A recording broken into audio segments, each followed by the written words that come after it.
Our next speaker is the principal researcher and scientific advisor for StarkWare. He's also a multiple award winner, an expert in computational integrity, and an algorithmic game theory. So welcome, Noam Nisan. Oh, thank you. So hi, everyone.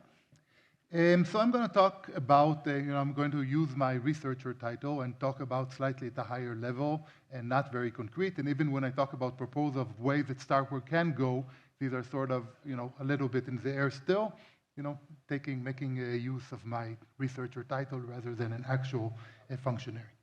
Okay, so as we know, the Starknet token, like many tokens, have three basic uses: paying fees, staking on the system, and governance.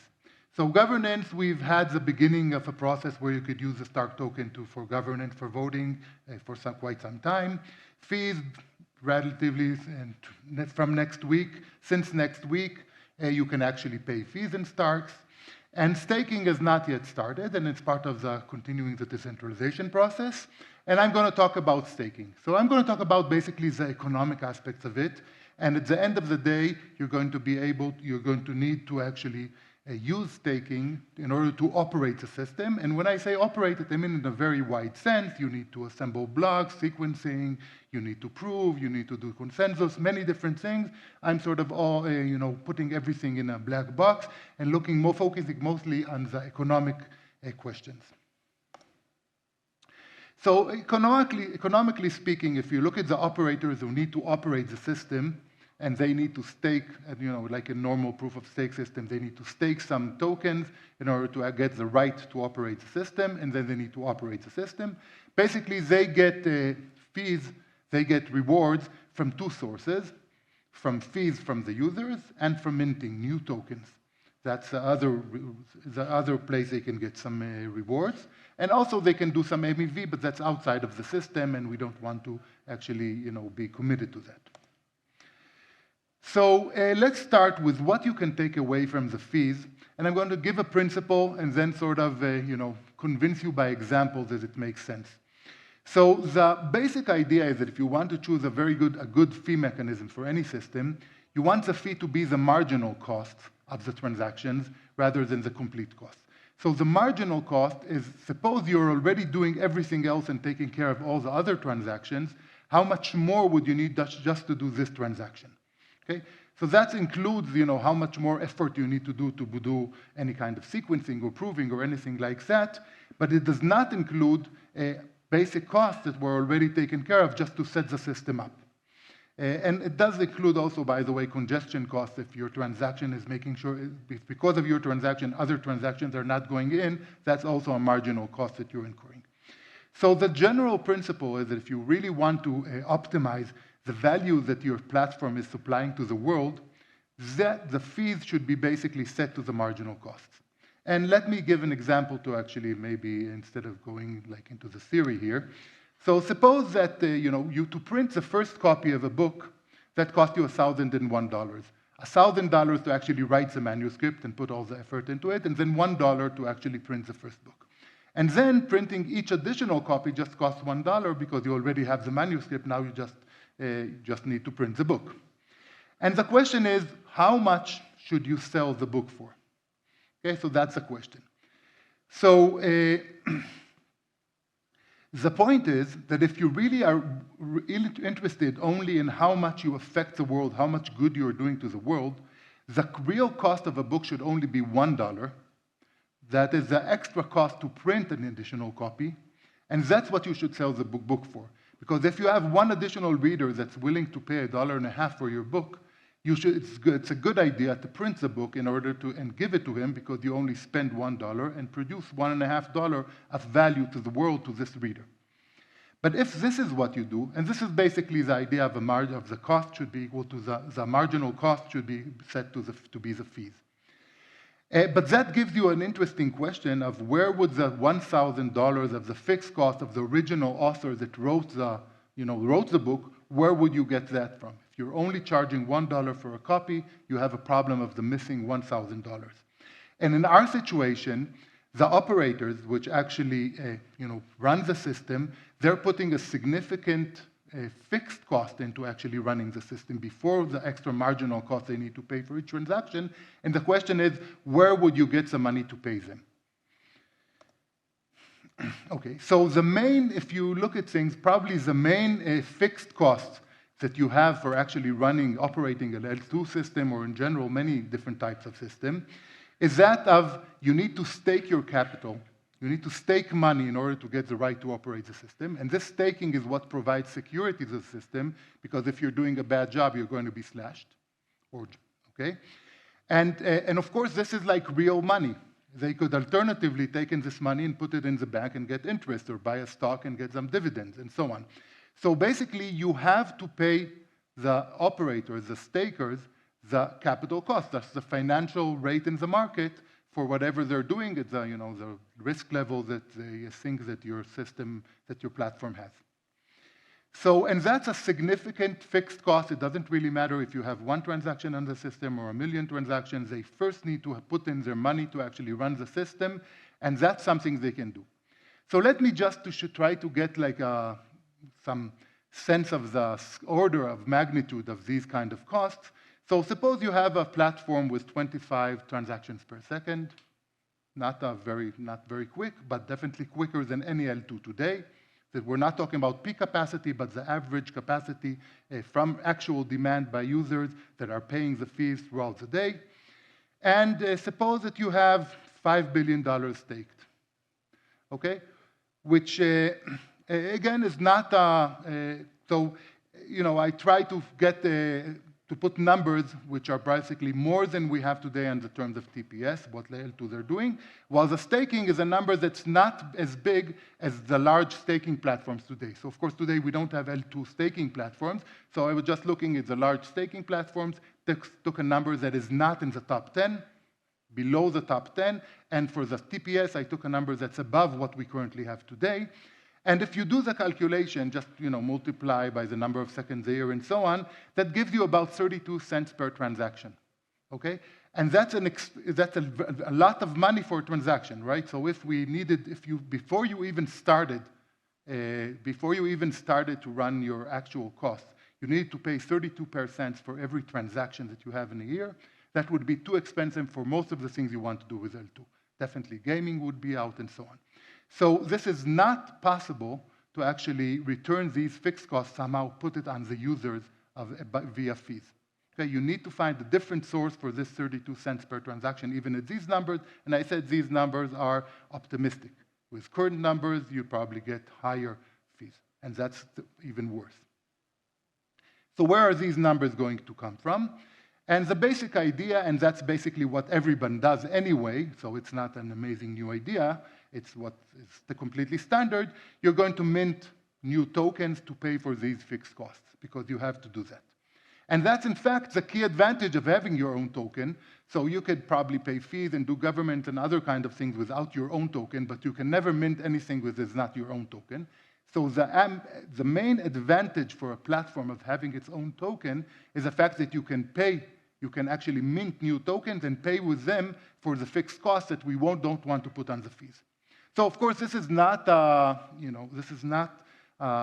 magic here in the sense that someone is still paying for it, and who is the one paying for it? It's basically the token holders who are being diluted. Now, the point is it's better to put this burden on the token holders rather than on your users, because the users are not going to be willing to pay for this at the beginning for a long time. Okay? So you may wonder, why would the token holders be willing to pay for it? And the point is the token holders are the ones that are going to be gaining from the fact that the platform is going to grow faster. So because they're paying for it, the fees are low. If fees are low, it means that more people can use the platform, and which means that at the end, the platform is going to do something better for humanity. It's going to be more valuable. And so somehow we assume that if you have tokens for a valuable platform, your tokens are also going to be up. So they're not really spending their money, but really investing their money. That's the basic idea. So the idea is that this is what should happen is that you pay for the capital costs, which are non-negligible, via new minting of new tokens. Now, of course, you need to wonder how much inflation is this causing, so we don't want really to dilute the token holders too much. It makes some sense to tell them you're investing, so we're going to dilute you a bit, and that's going to be good for you, but can you dilute too much? And the basic idea is that if you look what needs to happen, how much inflation do you need in order to actually give a certain reward to the minters, and you get a very basic equation that the percent that you need to mint annually is basically the percent that's being staked from all your tokens times the annual rewards that these are paying. Okay? So the staking a percent, the amount of staking that you have basically is some kind of proxy for the security, economic security that your system is getting, while the annual reward that you need to pay is like a financial kind of thing, what the market is taking right now. It changes, let's say, if interest rates go up or down. So just to see the kind of numbers that you have, suppose again that we need to give 5% annual rewards to users, and we have a 40% staking rate, which is sort of little bit more than what the Ethereum has, a little bit less than many other platforms, but it's sort of in the range that we see today. As that only means that you need to mint something like 2% you need to dilute your token base by about 2% per year, which is completely reasonable and makes a lot of sense, and these are sort of reasonable numbers. So these were like general principles, and now I want to sort of give you some proposals. How can we actually maybe implement that on Starknet? And I do want to put some caveats here. First of all, this is very preliminary. We could probably see various iterations.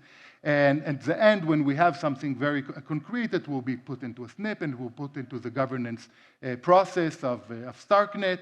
So this is not something that's already done, but first thoughts to start a discussion, really.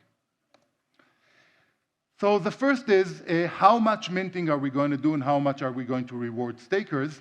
And here are the basic kind of considerations that you want to have. You want to mint more money the more people are staking, because you have more security, you want to pay for that. But much more interesting is that you want to have some kind of auto-regulation. You want to have the market regulate the staking rewards and the staking amount. And the way you can get that is by having the reward rate go down as more stakers, as you have more staking. At that point, at this way, you'll keep on having more staking until you get into some kind of market equilibrium, and that will determine both the security that you get and the rewards that you get. So here's like a concrete proposal that can give you such things. So this is like basically the same idea of the square root idea from Ethereum. Suppose that you actually, your minting rate is some constant times the square root of the staking rate. These are all in percentage. And you can look at the graph here just below, where the blue line is the minting rate and as a function of the staking rate, and the red line is the reward rate that you get by this formula. So you can see, first of all, it's an upper bound. Even if you have 100% staking, which does not make a lot of sense, the minting rate is bounded at 4% annually. At more reasonable rates, say at 25% staking rate, you'll only be minting 2% per year, and that gives you 8% of rewards per year for the stakers.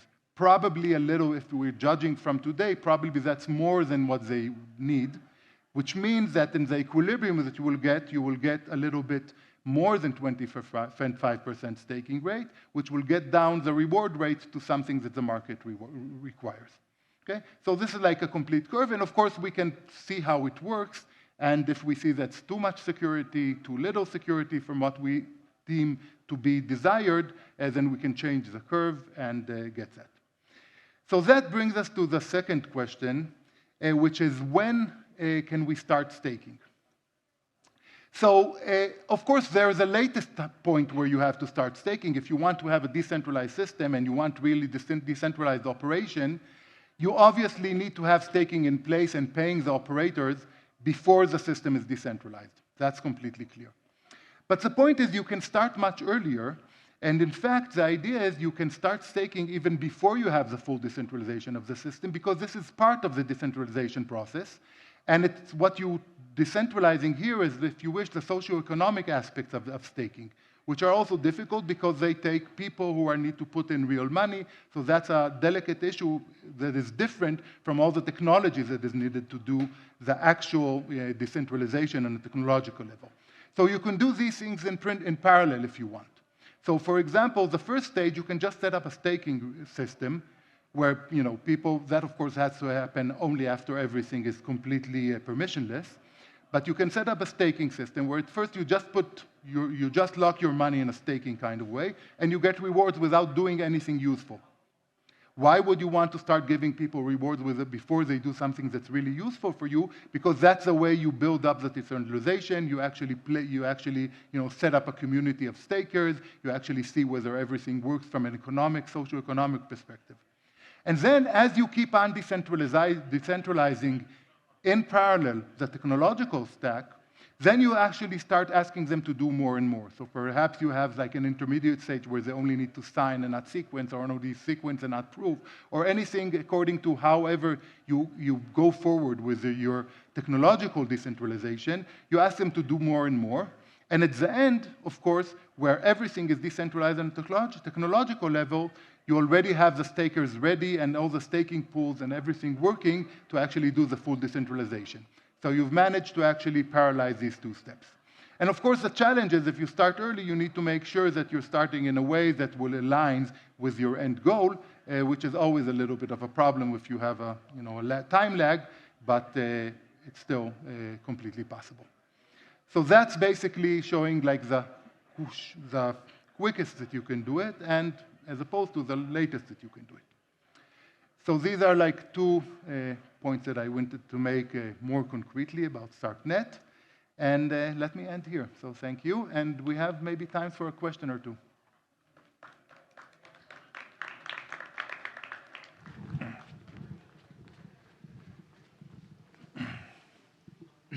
Yeah, thank you. That was very interesting. And I really enjoyed this economics talk in the middle of very technical stuff today.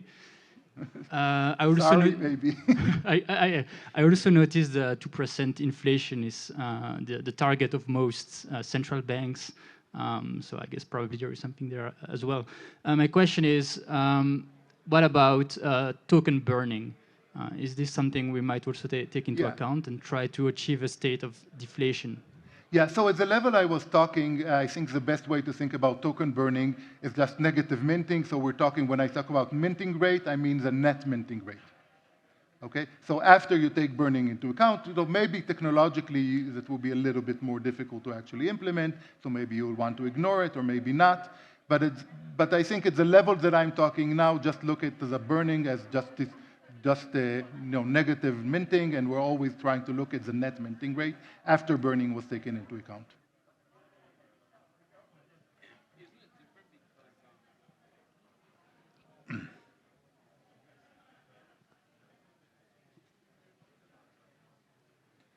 I have a few questions. Firstly, on that point, isn't it burning's different because even people who don't stake benefit from burning, as opposed to rewards only go to stakers?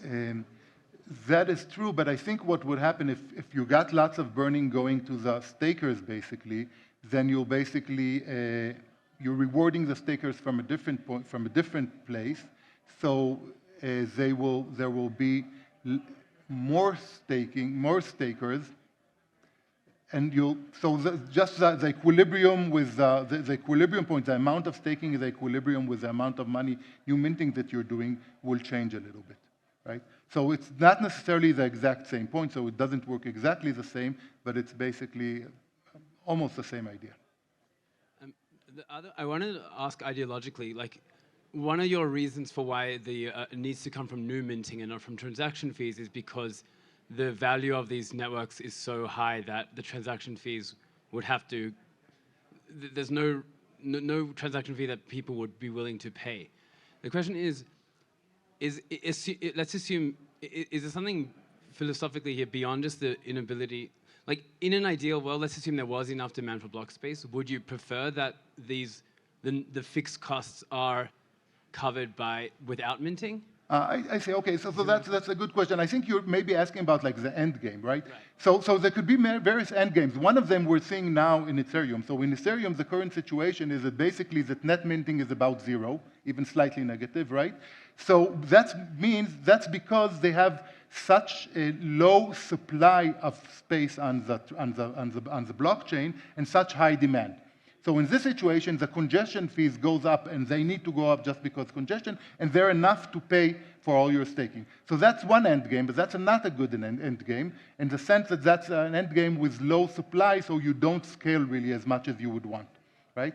So you could have the same end game also with L2s, maybe like with 10 times more, 10 times lower fees, and only 10 times more scale, which is, something. It's not nothing, but it's not what you would want for. You would want to have, I don't know, maybe 100 times more scale or 1,000 times more scale, and fees going down by 10 or 100, factor of 10 or 100. So that's only one end game. You can have other end games. One of them, perhaps the best one is that your scale is so high that you can just ignore the fixed cost because you divide them by so many transactions, and then you don't need to worry about that. That's another very good end game, right?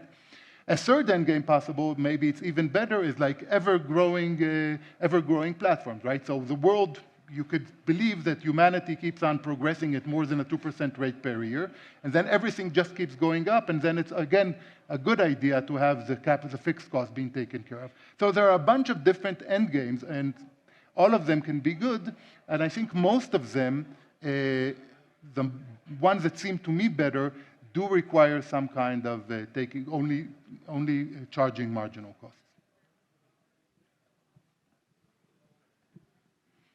Okay, so thank you.